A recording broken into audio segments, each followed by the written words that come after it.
Hello everyone, welcome to our channel. तो friends समस्त को कृष्णा एकेडमी क्लासेस को बहुत बहुत स्वागत। तो फ्रेंड्स आज आम पढ़ा ड्रेनेज सिस्टम रो पार्ट 2। यहाँ हूँ सेकेंड क्लास, फास्ट क्लास सरची आपने देखिपारे। यहाँ हूँ सेकेंड माने सेकेंड पार्टा जोटा कि आम पढ़ा different drainage system of India. केते प्रकार रही ड्रेनेज सिस्टम इंडिया रे रही से विषय आम पढ़ा। तो ड्रेनेज सिस्टम इंडिया रे कौन रही ना फास्ट हूँ आमर डिस्चार्ज ऑफ वाटर बा जल प्रवाह आम कहवा आउ साइज ऑफ वाटर सेट बा जलग्राही क्षेत्र आकार कौन रही उत्पत्ति कौटी ओरिजिन कौटी होती जोटा कि हिमालय आउ पेनिसुलार भितर कौन रही एगुड़ाक सब आम डिटेल्स पढ़ा। एबे आम देखा फास्ट हूँ डिस्चार्ज ऑफ वाटर माने जल प्रवाह कौ पटे रोचे आमर दी भाग विभक्त कराई जल प्रवाह को। फास्ट हूँ अरबियन सी आउ गोटे हूँ बे ऑफ बेंगल। तो अरबियन सी रे 23% ड्रेनेज वाटर जाऊँगी बा एरिया रही आउ 77% ड्रेनेज एरिया रही बे ऑफ बेंगल रे।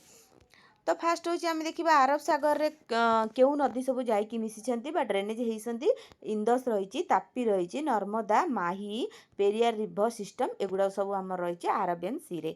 आउ बे ऑफ बेंगल रे कौन रही ना गंगा ब्रह्मपुत्र महानदी कृष्णा आउ जितक रहिले सब बे ऑफ बेंगल रे जाकि मिशिंट। एबे देखिबा तार दुईटी प्रणाली विभक्त करा जायछि गोटे होछि दिल्ली रिज आउ गोटे होछि आरवली साहेंद्री पर्वत माला एगुड़ाक रही। तो फास्ट आम देखा on the basic size of water said माने साइज अनुसार केमिति रही बेसिन गुड़ाक। तो फास्ट तीन भाग विभक्त करा जायछि वाटर सेड को जोटा कि मेजर रिभर बेसिन बड़ नदीर बेसिन गुड़ाक आउ रहिला मीडियम सेकेंड रोचे मीडियम रिभर बेसिन मध्यम नदी बेसिन गुड़ाक आउ माइनर रिभर बेसिन बा सान नदी बेसिन गुड़ाक। फास्ट आम देखा मेजर रिभर रे कौन कौन रही। मेजर रिभर हूँ 20,000 स्क्वायर किलोमीटर जोटा रही कैच एरिया कैचमेंट एरिया सेटा हूँ मेजर रिभर सबुठ बड़ रिभर इनक्लूड 14टा ड्रेनेज सिस्टम बेसिन रही जमती कि गंगा ब्रह्मपुत्र कृष्णा तापी नर्मदा माही पान्नर आउ सबरमती बराक आउ जितक रहिला सब 14टा ड्रेनेज सिस्टम रही। सबुठ बड़ बड़ नदी फास्ट रहिबो मेजर रिभर रे आउ मीडियम रिभर बेसिन जोटा कि मध्यम नदी बेसिन जोटा कि जलग्राही क्षेत्र 2,000 रु 20,000 स्क्वायर किलोमीटर मध्य रहिबो सेटा 44टी बेसिन रही जमती कालिंद्री आउ पेरियर मेघना एगुड़ा सब रही मीडियम रिभर बेसिन रे। तापर माइनर जोटा कि सान नदी बेसिन गुड़ाक कौन रही जोटा कि 2,000 स्क्वायर किलोमीटर माने रु कम बा से मध्य रहिबो जोटा कि include river in low rainfall area जोटा कि अल्प वर्षा प्राप्त अंचलर नदी गुड़े को कुहा जाइए माइनर।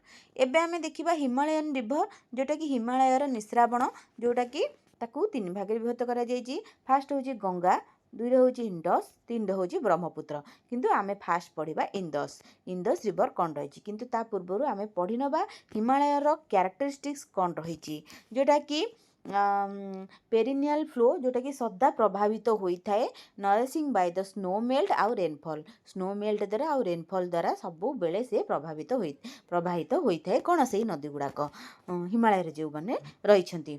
तापर आसला उपर क्रोस बा उत्तर पर्वतीय अंशरे कौन कौन रही। फास्ट हूँ गॉर्ज रही भी सेप भैली बा उपत्यका रही बेग बाहन प्रवाह बा रैपिड्स कहवा आम आ वाटरफॉल जलप्रवाह रही एगुड़ाक सब आमर उत्तरीय पर्वतीय अंश रही। एबे देखिबा मिडिल आउ लोअर रे कौन रही मध्य आउ निम्न भाग रे कौन रही फ्लोड प्लेन्स आउ रहिला आमर फ्लोड प्लेन्स माने समतल बन्या प्राप्त तापरे बंका मेंडर्स तापरे ऑक्स बो लैक ऑक्स बो माने अर्ध चंद्रकार हृद गुड़ाक रही एगुड़ाक सब विभक्त करा जायछि नदी चैनल द्वारा डेल्टा द्वारा एगुड़ाक मिडिल आउ लोअर रे रहिबो। तापरे फ्रिक्वेंटली शिफ्ट क्रॉस कौन माने एग्जांपल रिवर आमर देले रिवर पथ परिवर्तन करिकी पथ परिवर्तन करे जमती कि कोसी रिवर सेटा कौन होची ना सब पथ परिवर्तन करिकी बिहार रो विपद होची ठीक अच्छे बिहार रे प्रबल जल पलि आसूची सेटा को आमे जदि क्वेश्चन आसीबा सर ऑफ बिहार को नदी सेटा होची कोसी नदी बा कोसी रिवर आमे कहबा। এটা ইম্পর্টাଣ୍ଟ লিখিদেবে সাইড্রে। ফার্স্ট আসলে আমি ইন্ডস রিভর ଦେଖିବା। ଇଣ୍ଡସ୍ ରିଭର ସିଷ୍ଟମ କ'ଣ ରହିଛି? ଇଣ୍ଡସ୍ ରିଭର ସିଷ୍ଟମକୁ ଆମେ ସିନ୍ଧୁ ନଦୀ ମଧ୍ୟ କହିପାରିବା, ସମସ୍ତେ ଜାଣିଛନ୍ତି। ଭାରତର ସବୁଠାରୁ ପଶ୍ଚିମୟ ହିମାଳୟ ନଦୀ। ତ ଆମେ ଏଠି ଏବେ ଦେଖିବା ମ୍ୟାପ୍ଟା ତାର ଦେଖିବା। ଇଣ୍ଡସ୍ ରିଭର ଏଇଠି ଦେଖନ୍ତୁ, ଇଣ୍ଡସ୍ ରିଭର ଏଇଠୁ ଆସିଛି, ଠିକ୍ ଅଛି। ଏଠି ରହିଲା ସତଲେଜ ରହିଲା, ତାପରେ ବେସ୍ ରହିଲା, ଏଇଟା ରବି ରହିଲା, ଚେନାବ ରହିଲା, ଝେଲମ ରହିଲା, ଠିକ୍ ଅଛି। ଝେଲମଟା ଏଇ ବଡ଼ ହେଇକି ଏଇ ପର୍ଯ୍ୟନ୍ତ ଆସିଛି। ଏଇଟା ହେଉଛି ଇଣ୍ଡସ୍ ରିଭର ସିଷ୍ଟମର ମ୍ୟାପ୍ଟା। ଏଇ ମ୍ୟାପ୍ଟାକୁ ମନେ ରଖିକି ଆପଣମାନେ କୋଶ୍ଚିନ୍ର ଆନ୍ସର୍ ଦେଇପାରିବେ। ଏବେ ଦେଖିବା ଇନ୍ ଟିବେଟ୍ରେ। ଟିବେଟ୍ରେ କ'ଣ ରହିଛି? ଟିବେଟ୍ରେ ନାଁ ଗୁଡ଼ାକ କ'ଣ ରହିଛି? ଇଣ୍ଡସ୍ ରିଭରକୁ କ'ଣ କୁହାଯାଏ ଟିବେଟ୍ରେ? ଟିବେଟ୍ରେ କହିବେ ସିଂଘି ଘମୁନ୍ ବା ସିଂଘି ଘମୁନ୍ କହିବେ, ସିଂହର ମୁହଁ ବୋଲି କୁହାଯାଏ, ଲାୟନ୍ସ ମାଉଥ୍ କୁହାଯାଏ, ଠିକ୍ ଅଛି। ଏଇଟା ବି କୋଶ୍ଚିନ୍ରେ ପଢ଼ିପାରିବେ। ଇଣ୍ଡସ୍ ରିଭରର ଅନ୍ୟ ନାମ ଟିବେଟ୍ରେ କ'ଣ କୁହାଯାଏ? ସିଂଘି ଘମ୍ବନ୍। ତାପରେ ଅରିଜିନ୍ କେଉଁଠି ହେଉଛି ନା ଗ୍ଲାସିୟର ନିୟର ଭୋକ୍ରାଚୁ ଆଉ କୈଳାସ ରେଞ୍ଜ, ଭୋକ୍ରାଚୁ ଆଉ ହିମନଦୀ ଇନ୍ ଟିବେଟ୍ରେ ହୋଇଛି। 1/3 ବେସିନ୍ ଇନ୍ ଇଣ୍ଡିଆ, ଲେ ଲାଇସ୍ ଅନ୍ ଦ ବ୍ୟାଙ୍କ, ମାନେ ଲେହ ଏଇ ନଦୀର ଉପକୂଳର 1/3 ଅଂଶ ଭାରତରେ ରହିଛି। ତାପରେ flow between Ladakh and Zanskar range. ଆମେ ଝଙ୍କର ରେଞ୍ଜ ପଢ଼ିଛେ ଫାର୍ଷ୍ଟରୁ, ତ ଯେଉଁମାନେ ଦେଖିନାହାନ୍ତି ଝଙ୍କର ରେଞ୍ଜ ପାସେସ୍ ଏଗୁଡ଼ା ସବୁ ପଢ଼େଇ ସାରିଛି, ଆପଣମାନେ ଯିଏ ଦେଖିପାରିବେ। ଫ୍ଲୋ ବିଟୁଇନ୍ ଲାଦାଖ ଆଉ ଝଙ୍କର ରେଞ୍ଜ ମଧ୍ୟରେ ରହିଛି। ପାସେସ୍ ହେଉଛି ଲାଦାଖ, ବାଲ୍ଟିସ୍ତାନ ଆଉ ରହିଲା ଗିଲଗିଟ୍, ଏଗୁଡ଼ାକ ସବୁ ରହିଛି ଫ୍ଲୋ ବିଟୁଇନ୍ ଲାଦାଖ ଆଉ ଝଙ୍କର ରେଞ୍ଜ ମଧ୍ୟରେ। ତାପରେ କଟ୍ ଲାଦାଖ ରେଞ୍ଜର କୁ କଟ୍ କରିକି ଗର୍ଜ ନିୟର ଦ ଗିଲଗିଟ୍ ଏଣ୍ଟର ପାକିସ୍ତାନକୁ ଯାଇଛି, ଯେଉଁଟାକି ଗିଲଗିଟ୍ ନିକଟରେ ଗର୍ଜ ସୃଷ୍ଟି କରିକି ପାକିସ୍ତାନକୁ ସେ ପ୍ରବେଶ କରିଛି, ଯେଉଁଟାକି ଦର୍ଦିସ୍ତାନ, ସେ ନାମଟା ହେଉଛି ପାକିସ୍ତାନର ଯେଉଁଟା ସେଇଟା ହେଉଛି ଦର୍ଦିସ୍ତାନ। ଏଇଟାକୁ ଟିକେ ମନେ ରଖିଦେବେ, ପାକିସ୍ତାନର କେଉଁ ସ୍ଥାନରେ ମାନେ ଲାଦାଖ ରେଞ୍ଜକୁ କଟ୍ କରିକି ପ୍ରବେଶ କରିଛି। ତାପରେ ରହିଲା ପାକିସ୍ତାନରେ କ'ଣ ରହିଛି? ପଞ୍ଚନଦୀ ରହିଛି, ସତଲେଜ, ବେସ୍, ରବି, ଚେନାବ ଆଉ ଝେଲମ, ଏସବୁ ଗୁଡ଼ିକ ରହିଛି। କେଉଁଠି ଯାଇକି ମିଶିଛି? ସେଇଟା ହେଉଛି ମିଥିଲାକୋଟରେ, ମିଥିଲାନ କୋର୍ଟରେ ଯାଇକି ସେଠି ମିଳିତ ହୋଇଛି ଏଇ 5ଟା ନଦୀ। Fall into Arabian sea east of Karachi. ତାପରେ ଯିଏକି ଆରବିଆନ୍ ସିରେ ଯେତେବେଳେ ମିଶିଛି ସେଇଟା ଇଷ୍ଟ ଅଫ୍ କର୍ଚିରେ ଯାଇକି ଆଗ ମିଶିକି ଆରବିଆନ୍ ସିରେ ଯାଇକି ମିଶି ଯାଇଛି କି ସେ ଇଣ୍ଡସ୍ ରିଭର। ଏଠି ହାଜ୍ ଟୋଟାଲ ଏରିଆ ହେଉଛି କେତେ ରହିଛି? ଆମର 11,65,000 ସ୍କୋୟାର କିଲୋମିଟର। ଆଉ ରହିଲା ଏଠି has one the area 3,21,298 square kilometre in India. ତାପରେ ରହିଲା ଏଠି ଓଭରଅଲ୍ ଲେନ୍ଥ କେତେ ରହିଛି? 2,880 କିଲୋମିଟର, ହୁଇଚ୍ ଯେଉଁଟାକି ଆମର 1114 କିଲୋମିଟର ଇନ୍ ଇଣ୍ଡିଆରେ ରହିଛି, ଠିକ୍ ଅଛି।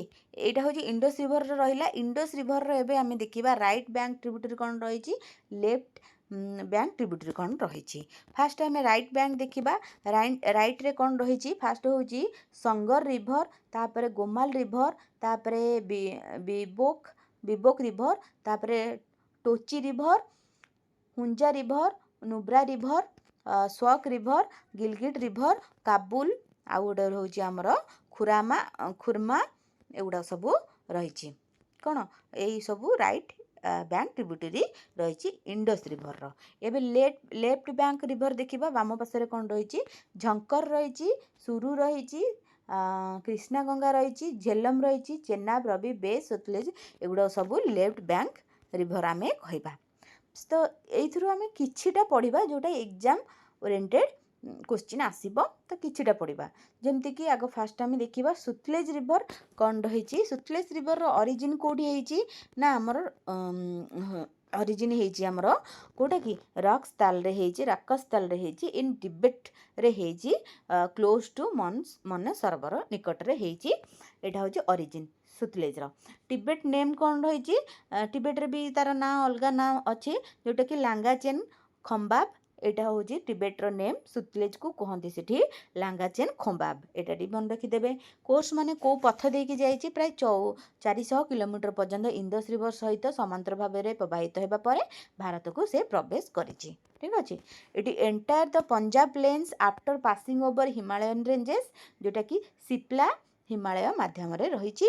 ଆଉ ରହିଲା ମିଳନସ୍ଥଳୀ ଯେଉଁଟା ରହିଛି ତାର ପଞ୍ଜାବର ଅମୃତସର ଠାରେ, ଯେଉଁଟାକି ହରିକେ ପାଟନାରେ ବେସ୍ ରିଭର ସହିତ ମିଶି ଅଛି କି ସେ ସୁତଲେଜ ରିଭର। ପରେ କ'ଣ ହେଇଛି ନା ସୁତଲେଜ ବେସ୍ ପାକିସ୍ତାନରେ ପ୍ରବେଶ ହେଇଛି। ଇମ୍ପୋର୍ଟାଣ୍ଟ ହେଉଛି ଭାକ୍ରା ନାଙ୍ଗଲା ଯେଉଁଟାକି ନାଙ୍ଗଲା ଆମର ପ୍ରୋଜେକ୍ଟ ରହିଛି, କେନାଲ ରହିଛି, ଜଳ ଯୋଗାଣ କରିଥାଏ। ସେଇଟା ହେଉଛି ଭେରି ଭେରି ଇମ୍ପୋର୍ଟାଣ୍ଟ। ଆଉ ଅଦର ବହୁତ ସାରା ଅଛି ଯେମିତିକି ସିରିହିନ୍ଦ ଆଉ ଗୋବିନ୍ଦ ବଲ୍ଲଭ ସାଗର ସେଇଟା ରହିଛି। ମଲ୍ଟିପ୍ଲିକେସନ୍ ଆମର ରହିଲା ଚ୍ୟାନେଲ ଗୁଡ଼ାକ ବା କେନାଲ ଆମେ କହିବା। ତାପରେ କଚମ ୱାଙ୍ଗେକ୍ ନାଥ ଟୁଆକ୍ ଏଗୁଡ଼ା ବେଶୀ ପଡ଼ିବନି, 3ଟା ଇମ୍ପୋର୍ଟାଣ୍ଟ ମନେ ରଖିବେ। ଫାଷ୍ଟ କରିକି ତ ଗୋବିନ୍ଦ ବଲ୍ଲଭ ସାଗର ଏଇଟା ପଢ଼ୁଛି, ଆଉ ରହିଲା ଭାକ୍ରା ନାଙ୍ଗଲା ପ୍ରୋଜେକ୍ଟ ଏଗୁଡ଼ାକ ହିଁ ପଢ଼ୁଛି। এই দুইটা ভেরি ভেরি ইম্পর্ଟାଣ୍ଟ। ତାପରେ ହେଉଛି ବେସ୍ରେ କ'ଣ ରହିଛି, କେଉଁ ରିଭର ବେସ୍ରେ କ'ଣ କେଉଁଠି ଯାଇକି ଅରିଜିନ୍ ହେଇଛି ସେଇଟା ସବୁ ଆମେ ଡିଟେଲ୍ସ ପଢ଼ିବା। ଏବେ ଦେଖିବା ବେସ୍ର ରିଭର ଯେଉଁଟାକି ବେସ୍ କୁଣ୍ଡ ଆମେ କହିବା ରୋହିତାଙ୍ଗ ପାସ୍ ନିକଟରେ ହିମାଚଳ ପ୍ରଦେଶର ପାସ୍ ସେଇଠି ଯାଇକି ରହିଛି, ମାନେ କେଉଁଠି ଆମ ଅରିଜିନ୍ଟା ସେଇଟା ହେଇଛି, ଅରିଜିନ୍ ହେଇଛି। ପଥ ମାନେ କେଉଁ ପଥ ଦେଇକି ଯାଇଛି, କୁଲୁ ଉପତ୍ୟକା ମାଧ୍ୟମରେ ଧଉଳାଧର ପର୍ବତର ଗର୍ଜ ସେଠି ସୃଷ୍ଟି କରିଥାଏ। ପରେ ସେ କ'ଣ କରିଛି, ହରିକେ ପଞ୍ଜାବର ସୁଲତେଜ ସହିତ ମିଳିଛି। ଆଉ ତାର ଶାଖା ନଦୀ ଗୁଡ଼ାକ ରହିଛି ପାର୍ବତୀ ନଦୀ, ଏଇଟା ଭେରି ଭେରି ଇମ୍ପୋର୍ଟାଣ୍ଟ। ପାର୍ବତୀ ନଦୀ କେଉଁ ନଦୀର ଶାଖା ନଦୀ, ଏଇଟା ହେଉଛି ବେସ୍ ନଦୀର। ତାପରେ ପ୍ରୋଜେକ୍ଟ କ'ଣ ରହିଛି, ବେସ୍ ପ୍ରକଳ୍ପ ରହିଛି, ଗୋଟେ ବେସ୍ ପ୍ରୋଜେକ୍ଟ ରହିଛି, ପଙ୍ଗ ଡ୍ୟାମ୍ ଗୋଟେ ରହିଛି, ଆଉ ହେଉଛି ଆମର ପାଣ୍ଡୋହ ବନ୍ଧ ଗୋଟେ ରହିଛି, ବା ବନ୍ଧ ବା ଡ୍ୟାମ୍ ଆମେ ତାକୁ କହିପାରିବା। ଦ ବେସ୍ ରିଭର ରନ୍ ଥ୍ରୋ ଦ ଇଣ୍ଡିଆ, ଇଣ୍ଡିଆରେ ସେ ଗୋଟିଏ ବୋଲି ରିଭର ଯିଏକି ବେସ୍ଟା ଆମର ଇଣ୍ଡିଆରେ ହିଁ ଆରମ୍ଭ ହେଇଛି, ଇଣ୍ଡିଆରେ ହିଁ ଶେଷ ହେଇଛି।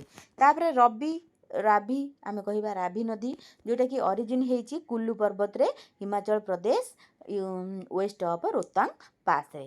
ଆଉ ପଥ କ'ଣ ନା travel throw the state of Himachal Pradesh, Chamba valley ଗୋଟେ ରହିଛି, ପୀର ପଞ୍ଜାଲ ଧଉଳିଧର ମଧ୍ୟରେ ପ୍ରବାହିତ ହୋଇଛି। ତାପରେ ଶାଖା ନଦୀ କ'ଣ ନା ଶାଖା ନଦୀ ହେଉଛି ବୁନ୍ଦୁଲ, ଆଉ ରହିଲା ନାଇ, ଢୋନ, ଉଜ୍ ଏଗୁଡ଼ାକ ହେଉଛି ଆମର ଶାଖା ନଦୀ ଗୁଡ଼ାକ ବେସ୍ର ରବିର।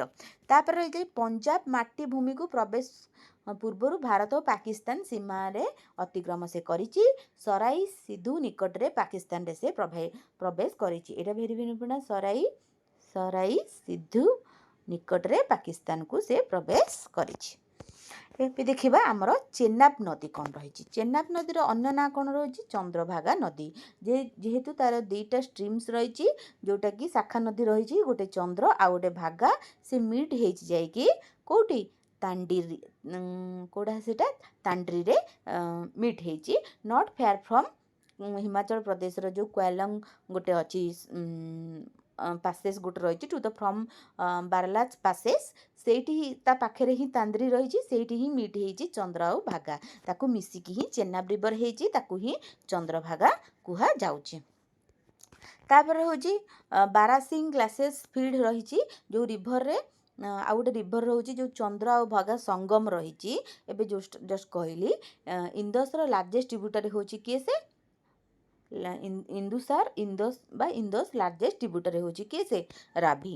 ତାପରେ ହେଉଛି Marusundar is a biggest tributary of the ଚେନାବର Marusundar is the biggest tributary of Chenab. Tributary are ରହିଛି ଚନ୍ଦ୍ର, ଭାଗା, ଆର୍ ତ୍ୱାଙ୍ଗି, ଏଗୁଡ଼ାକ ସବୁ ଟ୍ରିବ୍ୟୁଟାରୀ ରହିଛି। ମଲ୍ଟିପର୍ପଜ୍ ପ୍ରୋଜେକ୍ଟ ଗୁଡ଼ାକ କ'ଣ ରହିଛି ନା ସାରଳା ପ୍ରୋଜେକ୍ଟ, ଆଉ ରହିଲା ଦୁଲହସ୍ତିକ ଡ୍ୟାମ୍, ଆଉ କ'ଣ ରହିଛି ବାଗ୍ଲିହର ଡ୍ୟାମ୍, ତ୍ରିମୁ ବ୍ୟାରେଜ୍, ଆଉ ରହିଲା ଏତିକି ହିଁ ବ୍ୟାରେଜ୍ ଗୁଡ଼ାକ ରହିଛି। ଆପଣ ମନେ ରଖିବେ ଡ୍ୟାମ୍ ଗୁଡ଼ାକ ପ୍ରୋଜେକ୍ଟ ଗୁଡ଼ାକ ଯେଉଁ କ'ଣ କ'ଣ ରହିଛି। 1180 କିଲୋମିଟର ବିଫୋର ଏଣ୍ଟରିଂ, ମାନେ ପାକିସ୍ତାନ ଭିତରକୁ ଯିବା ପୂର୍ବରୁ 1180 କିଲୋମିଟର ପର୍ଯ୍ୟନ୍ତ ସେ ଅଛି। ତାପରେ ଏବେ ଆମେ ଦେଖିବା ଝେଲମ ନଦୀ କ'ଣ ରହିଛି, ଅନ୍ୟ ନାମ ହେଉଛି କାଶ୍ମୀରରେ କ'ଣ କହନ୍ତି, ଭେତ୍ କହନ୍ତି, ଆଉ ସଂସ୍କୃତରେ ଭେତିସ୍ତା କହନ୍ତି, ଆଉ ଗ୍ରୀକ୍ରେ ଯେଉଁଟାକି ହାଇଡ୍ରାସ୍ପେସ୍ କହନ୍ତି। ଅରିଜିନ୍ କେଉଁଠି ଅଛି, ଅରିଜିନ୍ ହେଉଛି spring in Birang Bhirang at the south most section of the Kashmir valley of the Pir Panjal slope माने जोटा कि भेगिनाग काश्मीर उपत्यका दक्षिण पूर्व पीर पंजाल पर्वतर पाद देश रे एटा सृष्टि होईची। आर पथ होची कोटी श्रीनगर उल्का झील मध्य प्रवाहित बारमूला निकटर पाकिस्तान को प्रवेश करे पर चेनाब सहित मिली थाए जोटा कि झांग पाकिस्तान सेठी रही झांग पाकिस्तान रो गोटे ना प्लेस सेठी ही मिसी थाए चेनाब सांगरे किए से झेलम ठीक अच्छे। तापर ए देखिए ट्रिब्यूटरी कौन रही ट्रिब्यूटरी रही किशन गंगा दूध गंगा पोहर तापर नाल लीडर कोड़ा रहा रंबियार नाल सिंध नाल एगुड़ाक सब रही ट्रिब्यूटरी एटा टिके भलसे देखीदेवे बहुत सारा ट्रिब्यूटरी रही आ मल्टीपर्पज प्रोजेक्ट कौन रही मंगला डैम गोटे रही तापर हूँ रसुल ब्यारेज गोटे रही कृष्णा गंगा प्रकल्प गोटे रही एगुड़ा सब मल्टीपर्पज प्रोजेक्ट रही। एबे आमे देखिबा एटा मु आग देखि दउची जोटा कि सुरु नदी एटा भी गोटे छोट नदी किंतु आर एटा कोठी सृष्टि होईची हमर कारगिल होची एई सुरु नदी कूलरे अवस्थित सेटा ही कहिची ए टिके कटि जाईची एटा होची ओरिजिन होची कोठी देवसाई पर्वत जम्मू काश्मीर एटा होची ऑफ सिक्वेंट ट्रिब्यूटरी जोटा ऑफ सिक्वेंट ट्रिब्यूटरी मु आपनको पढेइची जो माने जानि नाहंती पूर्व क्लास जाईकी देखि पारिबे। सुरु रिवर आमे जानिले दीटा पॉइंट जानिबे देवसाई पर्वत जम्मू काश्मीर रो सेउट उत्पन्न हेची आउ एहा कारगिल सहरर कूलरे रही माने सुरु नदीटा कारगिल सहरटा सुरु नदीर कूलरे अवस्थित एतिक ही मन रखिबे। एबे देखिबा एटा भेरी भेरी इंपोर्टेंट जोटा कि इंदुस वाटर ट्रीट जा बा आमे कहिबा इंदुस रो नदी प्रणाली पानी बंटन केमिति हेची। फास्ट हूँ डेट साइन बा चुक्तिर तारीख केबे थिला सेटा हूँ 19 सेप्टेम्बर 1960 मसीह एटा चुक्ति होता क्या क्या मध्य इंडिया और पाकिस्तान मध्य होता कौन पाई होता सेटा आमे जानिबा होता कि इंदुस नदी प्रणाली पानी बंटन करबा एवं दुई देश मध्य आपसिक विश्वास वृद्धि करबा ठीक अच्छे। डिवीजन रिवर रही भारत पाई कि रही सुतलेज बेस रावी आउ वेस्ट जोटा रहा पाकिस्तान पाई चेनाब झीलम आउ इंदस ये रही डिवीजन रिवर गुड़ाक। वाटर शेयरिंग देखा पाकिस्तान को 80% पानी जाऊँगी भारत को 20% पानी जाऊँगी। गुरुत्वपूर्ण होची बहु वर्ष धरी पानी संकट को रोकवाई जदिओ पर किसी विवाद देखा जाइए ठीक अच्छे विवाद तो ये देखा जाइए आपण मैंने जानी तो सेटा ही एतिक ही इंदस रिवर जदि क्वेश्चन आसे इंदस रिवर ट्रेड गुड़ाक एतिक ही आप लिखिए ठीक अच्छे। जदि मेन्स रे क्वेश्चन आसिला आपण इंदस रिवर विषय किछि लिखिबे ता सहित इंदस रो वाटर ट्रीट गुड़ाक सब लिखिबे किछि करेंट अफेयर आपण एठु जॉइन करिया को पड़िबो जदि एबे जो चलीथिला मझिरे पहलगांव बेले सेही टाइप रो तार करेंट अफेयरटा आपण एठी जॉइन करिके लिखि परिबे मेन्स एग्जाम रे ठीक अच्छे। तो जदि आपण मानकु नोट्स दरकार एई सब नोट्स तो आपण हमर गोटे ग्रुप अछि सेठी 500 देकी आपण जॉइन हे परिबे पूरा कोर्स मिलिबो यूपीएससी रो लागिबो टाइम 6 मंथ निहाती लागिबो जोटा कि कोर्स कंप्लीट होबा पई कि ताठु भी अधिक लागि पारे काहेकि ना भास्ट सिलेबस सेति पई कि हमर बहुत सारा टॉपिक सरी जाइछि जेमति कि ओडिसा हिस्ट्री आ रहिला हमर वर्ल्ड ज्योग्राफी एबे इंडियन ज्योग्राफी चलची पॉलिटी अधा आधी सरी जाइछि तापरे हमर एनवायरनमेंट भी अधा सरीछि सब ओडिया रे ही लिखा होछि ओडिया इंग्लिश प्राय मिसिकी लिखा जाउछि आपण माने ओडिया मीडियम जो माने प्रिपरेशन होउसंदी से माने आराम से पढ़ी पारिबे। ता सहित मु किछिटा बुक दउछि एबे मॉडर्न इंडिया रो ओडिया बुक दिया चलची आपण माने चाहिले जॉइन हे परिबे म तळे नंबर दे देबी आपण व्हाट्सएप करिके जॉइन हे परिबे। तो चलते वीडियो एंड करदे जो मैंने देखी से बहुत बहुत धन्यवाद थैंक यू।